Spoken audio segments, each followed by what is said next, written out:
The biggest crossover boxing event ever. Live on the Zone pay-per-view, October 14th. Sign up at dazn.com. Welcome to the Fights That Made Me podcast, hosted by myself, Umar Ahmed. I'm joined by two-time world champion today, Joe Cordina. So yeah, thanks for jumping on the podcast. Joe, we're just going to go through some of your highs and lows in your career. Now, a lot of these podcasts I do make sense with retired fighters because obviously their career's been made and we can discuss their careers in full. You're obviously in the prime of your career. There's going to be many more fights, we hope, that make you as a fighter. But I thought you're an appropriate guest to get on because you're already a two-time world champion. And what are you, late 20s now? Well, I wish I'm 31. You're 31? Coming up at 32, but I haven't got out of first gear, so yeah, I haven't had a hard paper round, if that makes sense. Yeah. Well, listen, late 20s at 31, it's not too far off. Yeah. But for any 31-year-old to say that they're a two-time world champion, you have to sometimes surely give yourself a pat on the back for that. Yeah, of course. Not only because I'm 31 and whatever, and I'm in the prime of my career, but I'm only 16 fights in.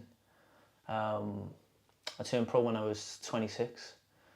I had a few learning fights, and then sort of jumping into title fights, Commonwealth titles, British titles, international titles, continental titles, all that sort of stuff. And then had an injury, and when I came back, I was like, listen, just get me the fights and leave the rest to me. And yeah, I never looked back and won the first world title and recently won a second one.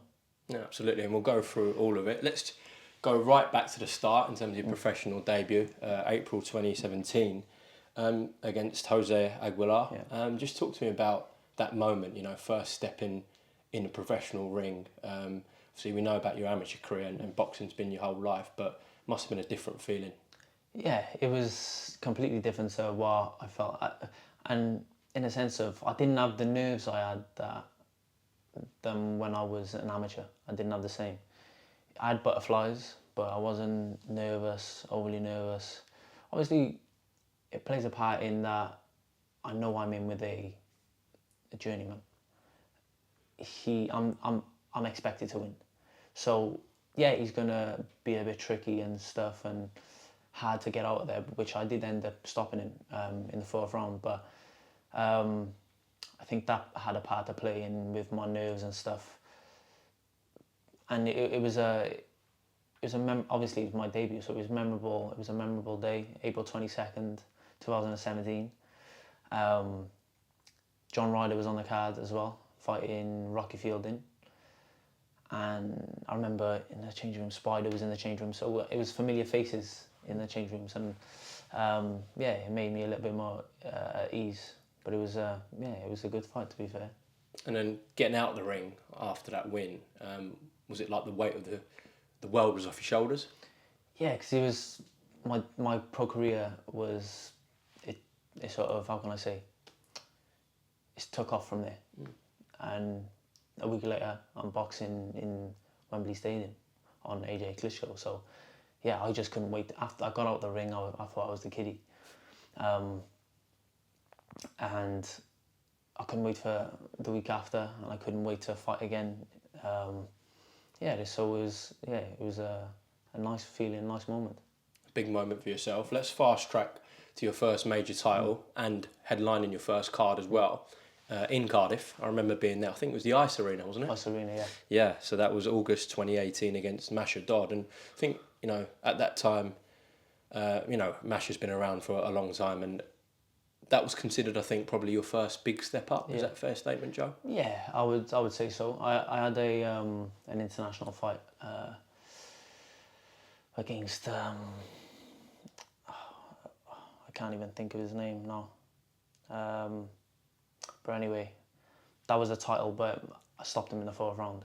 Was it Hakim? Hakim Ben Ali, that's his name. And then I had Masha Dodd, and he was beating a lot of, how can I say, good fighters. They called him the bogeyman for a reason. Beat Tom Stalker, and Tom Stalker is one of the most decorated amateur boxers we've ever had in this country, and I've seen him beat some very, very good fighters, Tom. I was on the team GB with him. So I've travelled the world with him. I've seen what he was capable of. And for me to see Masha beat him, yeah, it got the fire burning in my stomach when I was training, and I was a little bit nervous. Not as, like I said, not as much as when I was an amateur, but I still had them butterflies, and it was a potential slip-up. But I knew what his plan was, and his plan was to take me late, because I haven't been past 4 rounds at this point.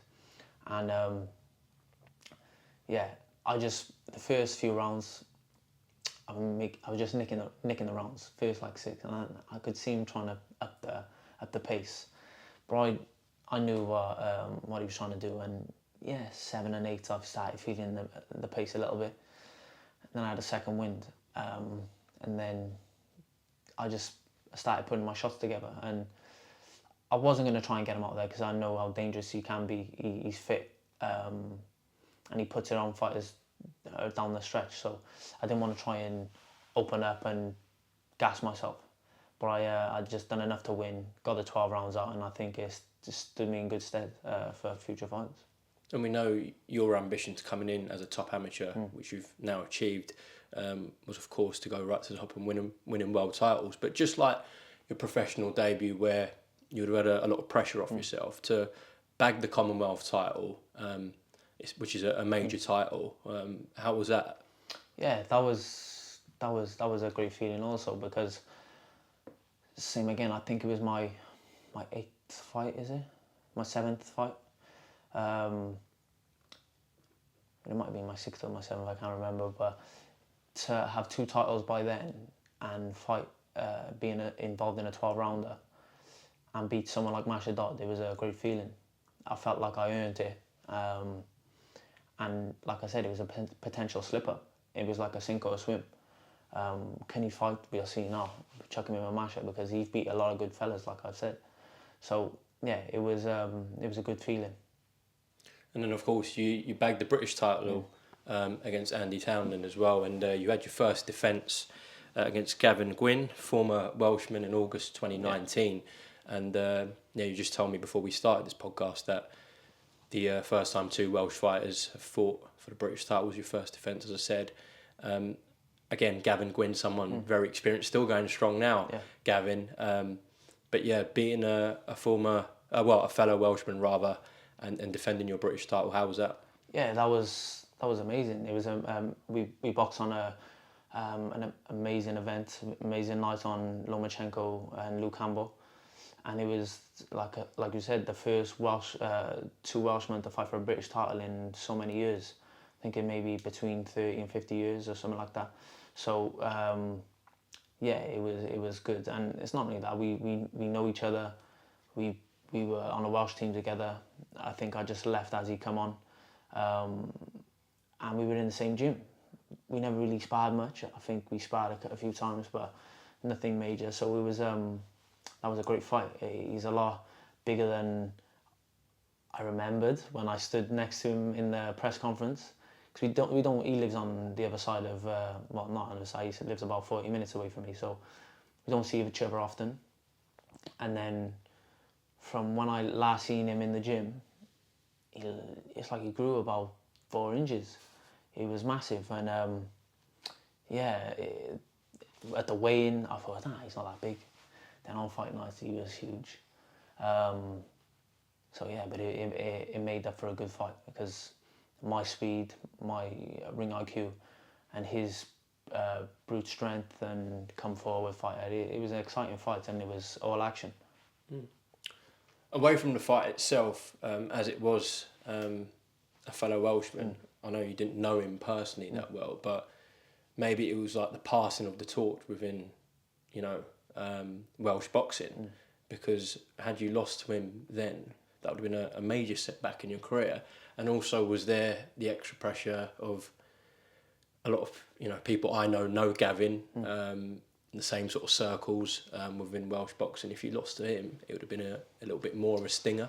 Oh yeah, he was like at this. I seen interviews with him. He was saying bragging rights, and which I was trying to say to myself, nah, not bragging rights. It's just I have to beat him to get to where I want to be. And that's how I looked at it. But yeah, if he beat me, then it was going to be a long road back for me to get to where I needed to be. We can cut that bit out if you want. You're snoring, bruv. It's all right, it's all right. Leave that in. People think it's me snoring there. Sounds like a walrus. Liven yourself up, bruv. Right, let's go to June 2022. One of the most spectacular things I've seen in a ring, and a lot of people ringside would, I'm sure, say the same thing. Your first world title win against the Gower, but it wasn't just the feeling of winning a world title. That was one of the best knockouts I've ever seen.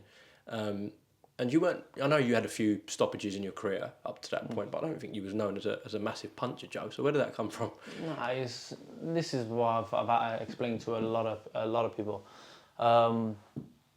I've never been one to go out there and look for knockouts or try and pretend I'm some massive puncher, because my game and my bread and butter is boxing on the back foot, counter punching, being smart and how can I say, making people look average.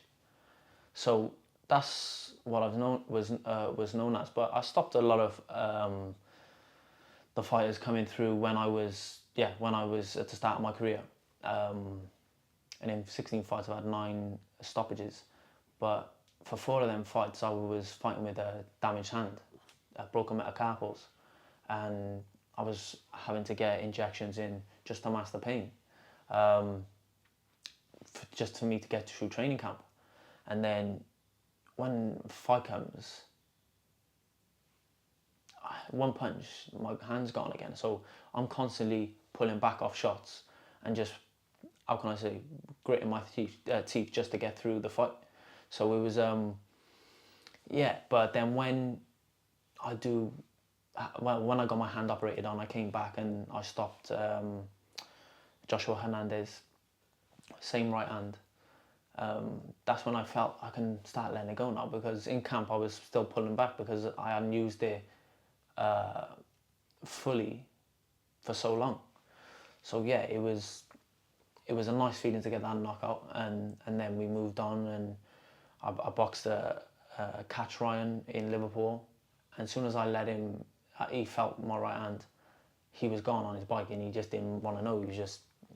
He shit himself basically, bottled it, and he wouldn't stand and whatever. But I was forced in that fight, and maybe if I boxed it a bit more, I probably could have got him out of it also.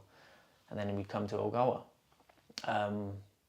He's known as a puncher. He's had more knockouts than I've had fights. So when I went in the office, we knew it was a dangerous fight. I said to Eddie, just give me the fight, leave the rest to me, and we'll deal with it.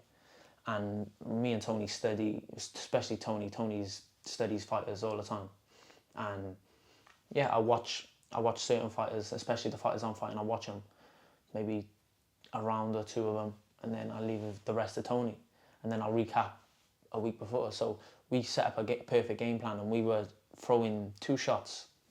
Was the feint to the body, backhand straight over the top, the one I knocked him out with, and the other shot was feint to the body and come up with a left hook, because we knew when he's stood in front and you attack, he pulls himself away. So them shots are there. You can come over with a right hand, and when he pulls away, you come over with a left hook. And I threw it a couple of times in the first round, didn't land, and then I let it go in the second, and it was a good night for him. As soon as it landed, you knew? I knew straight away. I've caught him and I've gone down, turned, I've seen his head bounce, and then I was like, nah, he's done. Hand straight across the neck, finished. So, yeah. So like I said, I've had to explain how my hand, I had 4 fights with broken hand. Just had to get through the fights. So take them 4 fights away, I've near enough stopped everyone apart from 1 or 2 fighters. So, yeah, I wouldn't class myself as a puncher though, but I got a little pop in there. Maybe are you glad in a way the injury you just talked about, and you were sort of restricted from using that right hand, and in the manner you did against Ogawa. So perhaps going into that fight, Ogawa didn't really expect that coming. He didn't really probably see it coming, but you didn't in the end, and it put him away. So Well, maybe it helped you. Maybe it did, maybe never. But I was listening to interviews that they were doing. Obviously, they have the interpreters and stuff, and I think he was underestimating my boxing skill. He's a good boxer, and he's outboxed a lot of fighters, and then he ends up putting them asleep. But a lot of people, him for instance, I think he underestimated my boxing ability, and if you do that, you'd be very silly to do so, because I'm one of the most naturally talented fighters that is in the country. I can do everything, and I'm not saying I'm great at everything, but I'm good at everything. So yeah, for him to do that, which I thought 100% he did. He didn't think I was able to box with him. Sort of. You can see, well, I see now he was speaking in the press conference. It's just another defense. No problem. But like I said, I've seen him be put down, and once I catch him, he'd be going to kick. And I said that in the press conference, and he did. So yeah, he was shocked. As I said at the start, this is about the highs and lows of your career, and that was a dramatic high that you had against Ogawa. We know what followed in terms of the IBF stripping you. Before we come on to that, just leaving the ring as a world champion in Cardiff, with, as I said, one of the best knockouts I've seen in a British ring for quite a while, certainly right up there. Did life change? For me, not so much. I got noticed a lot more. People asking for photos, grown men asking for photos when I'm walking down the street. A lot of kids asking for photos and that sort of stuff. But in a sense of, did I do anything different? No. I went home the next day. No, I didn't go home the next day. I did go home, but went home the next day, went to the football. Obviously, I brought out on the pitch because Wales qualified for the Euros that day. And then the day after that, my missus was like, "Oh, do me a favour, go to the shop." I was like, "Go to the shop? For what?" She went, "Oh, we need this, this, this and this." And I said, "Okay, no problem." So I go into the shop, come back, but I'm having photos in Waitrose. Come back from the shop, she went, "No, there was bags by the door." She went, "Take the bins out." I thought, I'm a fucking world champion here, and you're telling me to take the bins out? At least give me a day off. Fucking hell, but yeah, so it was straight back down to earth, and Maybe that's a good thing from yeah, out of yeah, that. yeah, of course. Like, I don't do anything different anyway, and I would, because it's just in me. I'm from a council estate. I see the same people. I bother with the same people. I go to the same places. Like last week, I'm in my local chip shop. The chippy we call it, St. Man's chippy, Triple Crown, best you'll get. Half and half in a tray curry sauce, game over.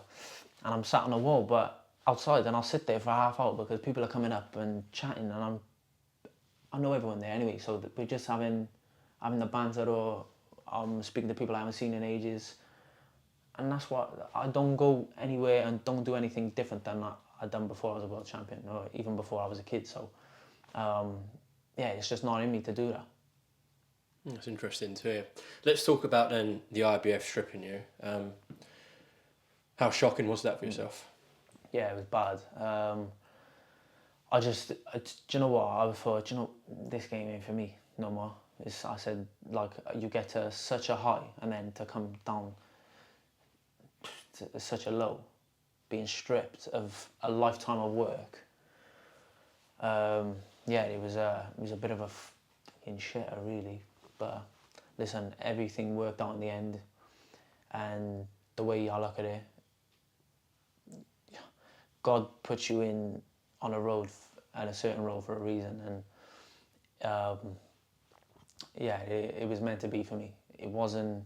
I could have went over to Abu Dhabi and lost. So yeah, maybe he brought me out of that fight for a certain reason, and well, I'm a world champion again, so I can't really complain. But it was definitely a low moment for me. I was, contemplating whether to pack it in. My mum, it was my man and my missus really. I didn't really speak to my mum about it, but I was thinking about packing it in at the time, because I'm thinking I've another injury, I've broke my hand, a long road back, and then I'm gonna have to build myself into another world title shot. But like I said, things happen for a reason. My path's already written out, and it was that scenario was meant to happen for me. So yeah, and as they say in life, one door closes, another one opens, and that's what's happened. Definitely. I know this word gets banded a lot about these days in terms of depression, but you know, a significant part of your life is boxing, and as you said, you worked your whole life to that point of winning that world title. So you're saying you were contemplating packing it in.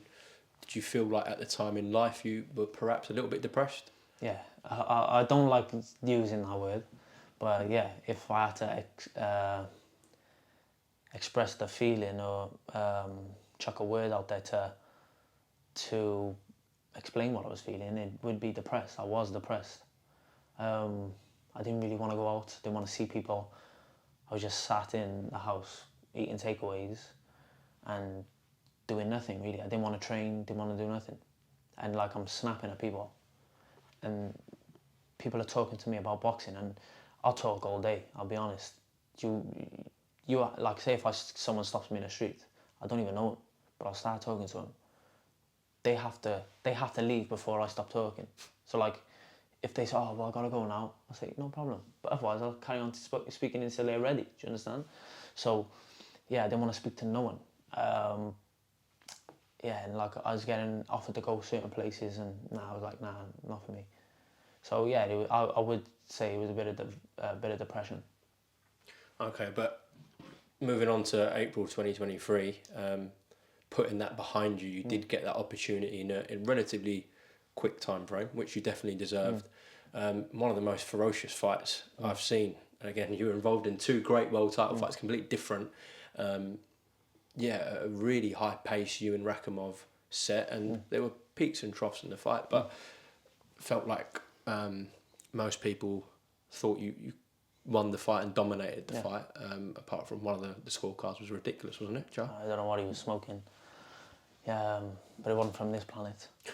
So it was a very good fight. I was in the office with Barry earlier. I went in to see Eddie and Frank, but they were out playing golf. So I popped my head in to see Barry, and you're like, Joe. So we're chatting, and he's going, mate, that last fight, unbelievable. He said, that's what we want. People want fights like that of you. He said, you don't want many of them. So, which I know that. I've always said I want to be involved in like an Arturo Gatti Ward fight. So, I've had the one. I don't really want many more. If there's one or two more, I'm not going to complain, because it was enjoyable to be involved in a fight like that, and it was well earned. But what a fight. I got out, felt amazing, and like I said, I felt like I earned the belt back. But yeah, I was sore for a few days after. I'll give him that. But yeah, it was like you said, it peaks and troughs and ups and downs in the fights. I put him down. I got hit with a good shot.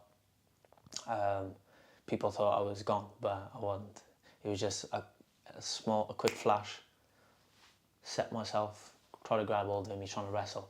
By the time he stopped wrestling, I was recovered. I'm laughing at him because he's trying his hardest, but I knew he was just blowing himself out. But yeah, it was a good fight for the fans to watch. Do you think when you end your career, you'll look back at Rakhimov and think that was one of the best fighters I've ever faced? Possibly. In a sense of, I wouldn't say he's going to be the best technically, but because I want to fight. There's a few fighters I want to fight. I'd love, before my career's ended, I'd love to fight Shakur Stevenson, because he's arguably one of the best fighters on the planet at the minute. I would put him up there in the top 5 best fighters on the planet. So I'd love to test myself against someone like Shakur. And then you've got the other world champions, which are obviously world champions for a reason. They're the best in the weight, obviously, but we all got to fight to get the #1 spot. So yeah, and that's what I plan on doing. So yeah, it's hard to say he's going to be the best fighter. He's definitely going to be the toughest because I hit him with some big shots. And after I put him down, I thought, right, I can get him out of here. I was hitting him with clean digs around the top of the head, and he was like shaking him off. I'm thinking, oh my God, this fucker, go down. But yeah, then he started fighting back. I thought, fuck this. I don't want to be blowing myself out, and I know how strong he comes on. You've seen against Alpha. You can hit him all day, and he's just keep coming. He'll grind you down, and I knew for a fact if I started trying to box and move like people were expecting me to do, I would have probably blew out. I say probably, I wouldn't have blew out, but I would have been a lot more tired than what I was. But I work hard, my engine was good, and I thought me being close up it was a lot easier than I thought it was going to be. How was preparation for that fight? Great. I had 15, 16 weeks, a few weeks of taking over, and then I hit it hard. I had a week off in between because I was ill. I was going to have a week off anyway, but then I was ill, so Tony said, listen, have the week off. But normally we have the week off and you feel recharged. This one, when I was ill, I didn't. I felt even worse, and it was like I got knocked back at 2 weeks. But yeah, the preparation, other than that week of being ill, was unbelievable. Best camp I had by far. We hear all the time in Simps' gym about how hard Tony and the guys in that gym push you guys day in, day out. For a fight like that against Rakhimov, where it's extremely high paced, and he just wasn't going. Critical those sort of sessions you do with Tony and the guys. Yeah, mainly as long as you get the runs we do on a Tuesday and Thursday, and the sessions you do on a Tuesday, Thursday with Tony, as long as you bag them and make sure you're pushing in them, you know mentally, if you're mentally, you know, I've done everything in the gym that I'm meant to be doing. Because the sparring is fun. You're never going to be, how can I say, holding back because someone's trying to punch fuck out of you. So you're always going to be pushing and sparring. But on runs and certain things you do in the gym, you can half pull back a little bit.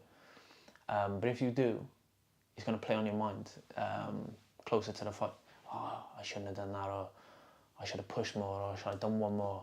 So as long as you tick everything off your list on the Tuesday and Thursday sessions, you know you're good. And that's what I do anyway. No, the sparring's taken care of, my long run's taken care of, my weight's good. As long as I can tick everything off on the Tuesday and Thursday sessions, I know I'm good. And they are graph sessions. Have you had any moments in sparring before or lead up to the fight where you thought, oh no? Yeah, loads of times. Every camp, I think, oh shit, how the fuck am I beating this one? But yeah, you have them days,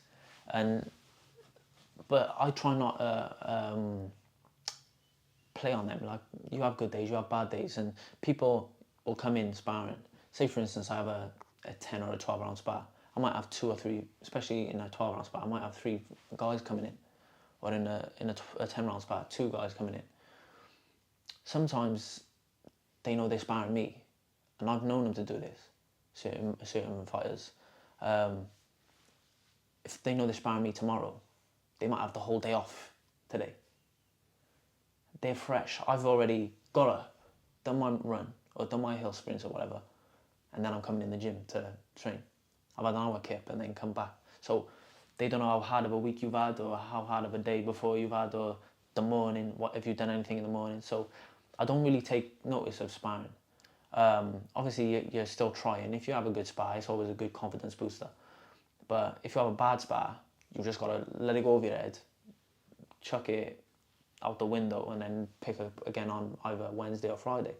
Because if you start dwelling on them bad spars and thinking, oh shit, it's going to fuck with your head. So you got to just chuck them out your head, get them away. In lead up to the Ogawa fight, I think it was like three weeks out. I was sparring Adam Azim and Robbie Davis Jr. So I was doing 6 and 6, I think. And I sparred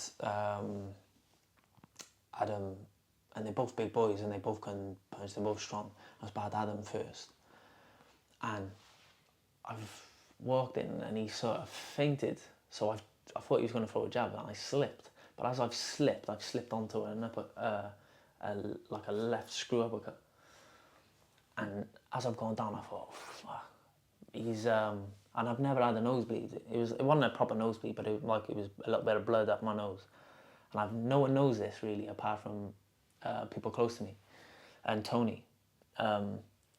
This was detached from my, I don't know what it was, from my skull basically. It was all over the shop. Every spar, even if I touched it like this, it was killing me. And I had to get a bar head guard, which I've never ever used, and it was a nightmare. And even if like we're close up inside and someone pushed it there, I can feel it pressing on my nose. It was a pain that I never want to feel ever again. But thank God it's okay now. But yeah, I think the last like week, I had to call off 2 spars. I said, Tone, that's enough, because I was in that pain. I felt like crying at points, because it was starting to get really, really sore. And also with the last week as well, I had impetigo. I thought I had a sized or sty. It was like a sty. Yeah, sty. So I thought I had that, and it wasn't. It was impetigo. I went to the doctor and they gave me a cream for it. I had it all over my face, my nose. So that was quite annoying. But yeah, we got through it. I'm never going to pull out of a fight for something so small like that. And I believe in myself. So yeah, it wasn't something that I was like, oh my God, I'm going to have to pull out. There was no way I was pulling out, and all the hard graft I've been put through by Tony, there was no way. Well, listen, Joe Cordina, thank you very much for talking about the fights that made you. I'm sure there's going to be plenty of more of them to come in your career, God willing. Just to end this podcast, every time we do a quick wild card question. So, as you're a fighter, for yourself, if there's one person from the history of the sport, past or present, that you could share a ring with, who would it be? Shakur Stevenson. Why? Because he's my favourite fighter to watch. He had everything. He can box, he can fight. He had the look.